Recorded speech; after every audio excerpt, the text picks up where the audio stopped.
बाजारातील खारी शंकरपाळी खायला आवडते, मग आज घरच्या घरी अगदी खुसखुशीत खारी शंकरपाळी बनवूया।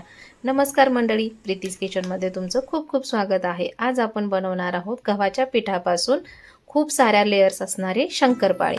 त्यासाठी मी इथे 2 वाटी गव्हाचे पीठ घेतले आहे, त्यामध्ये 2 चमच रवा घातला आहे। नंतर यामध्ये 2 चमच तेलाचे मोहन घालायचे। मोहन घातल्याने शंकरपाळी खुसखुशीत होते। आता यामध्ये चवीनुसार मीठ घालू, हातावर चोळून थोडासा ओवा घालू। आता हे सर्व पिठामध्ये मिक्स करून घेऊ। तेल गरम असल्यामुळे मी इथे चमच्याने मिक्स करून घेत आहे। आता पिठाला सर्व तेल चोळून घेऊ। पिठाचा असा मुटका झाला की समजायचं पिठाला तेल छान मिक्स झाले आहे। आता थोडे थोडे पाणी घेऊन पीठ मळून घेऊ। पीठ थोडेसे घट्ट मळून घ्यायचे आहे। पीठ मळून झाल्यानंतर ते 10 ते 15 मिनिटांसाठी आपण बाजूला ठेवून देऊ, कारण पिठामध्ये रवा घातला आहे आणि रवा थोड्या वेळाने फुलतो, त्यामुळे आपल्याला 10 ते 15 मिनिटं पीठ बाजूला ठेवून द्यायचे आहे। आता पिठाचे मी इथे समान 4 गोळे करून घेतले आहेत। त्यातला एक गोळा घेऊन चपातीसारखे लाटून घेऊ।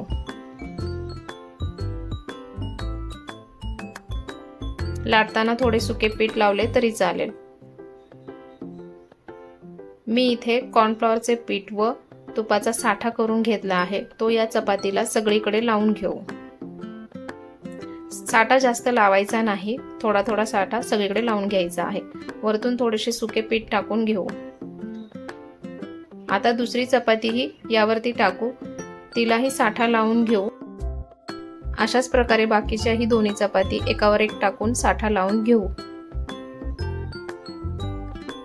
आता चपातीची एक बाजू दुमडून घेऊ, त्यावर थोडासा साठा लावू आणि सुके पीठ टाकून घेऊ। दुसरी बाजूही फोल्ड करून घेऊ आणि साठा लावून सुके पीठ टाकून घेऊ।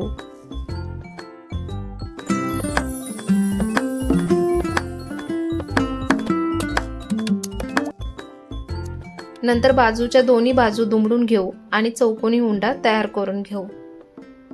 अशा प्रकारे उंडा तयार करून घ्यायचा आहे। आता लाटून घेऊ। एकदम जाड लाटायचे नाही आणि एकदम पातळ सुद्धा लाटायचे नाही।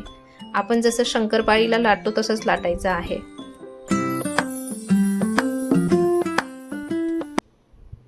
अशी जाडी असायला हवी। आता चाकूने चारही बाजू कापून घेऊ व एक मोठा चौकोन तयार करून घेऊ।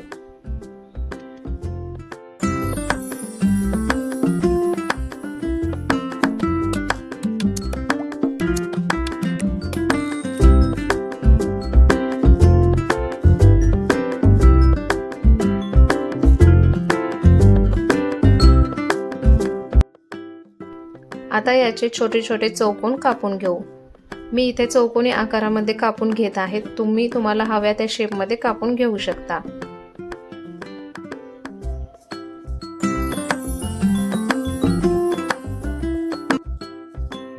आता गरम तेलात एक एक शंकरपाळी सोडून तळून घेऊ।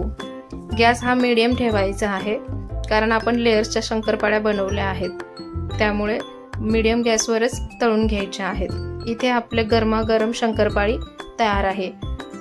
संध्याकाळच्या चहा सोबत हा परफेक्ट स्नॅक्स आहे।